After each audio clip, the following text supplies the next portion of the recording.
Hello everyone, Michael Keon here from Fitness Forever, and today we're at the whiteboard. Our subject today is why we get fat part 1, insulin.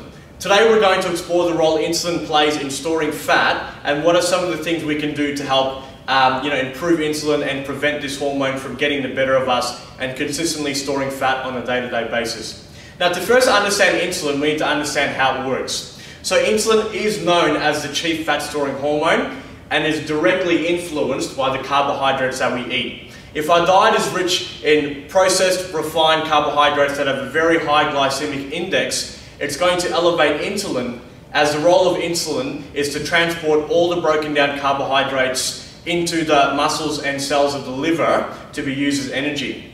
But the problem is that if this cycle continues and on a day-to-day basis we're constantly eating a diet really rich in carbohydrates that also lack protein, smart fats, fibrous vegetables, insulin will be constantly elevated, and from there the downward spiral begins. So the first thing that happens is that when insulin is constantly elevated, eventually room runs out of, storage room runs out in the muscles and liver to hold any glucose that's broken down from the carbohydrates that we eat. So what happens from there is that all the carbohydrates that we eat have only one more place to go, and that is our fat cells. So what happens is that if we're constantly eating carbohydrates and constantly elevating the hormone insulin, eventually we're just going to keep accumulating fat in our fat cells.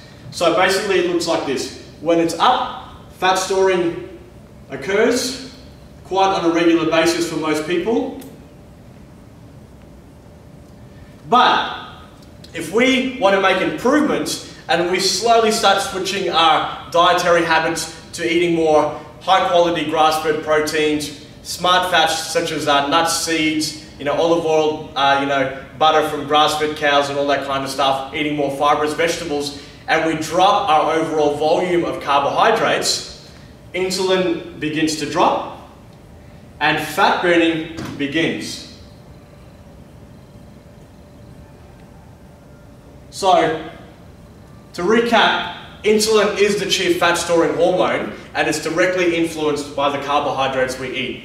If we're going to improve the function of this hormone, we must stay away and stop constantly eating refined carbohydrates such as all your white breads, white pastas, white rice, even some of the brown rice, sweet potato, which still elevate insulin, are still quite starchy. These foods are going to directly influence insulin and keep you constantly in a fat storing state. But if you be smart and start adding in more high quality proteins, smart fats and fibrous vegetables, we're going to drop insulin and fat burning is going to occur. So this is the role that insulin plays in fat storage. Now some people have a much better insulin profile than others, meaning you might know them, they might be best friends of yours or people that you know where they can eat a lot of carbohydrates and still remain quite lean and muscular. But the problem is this is a rarity and not everybody is like this. For most people, it's quite common that they have really elevated insulin levels and are constantly in a fat storing state.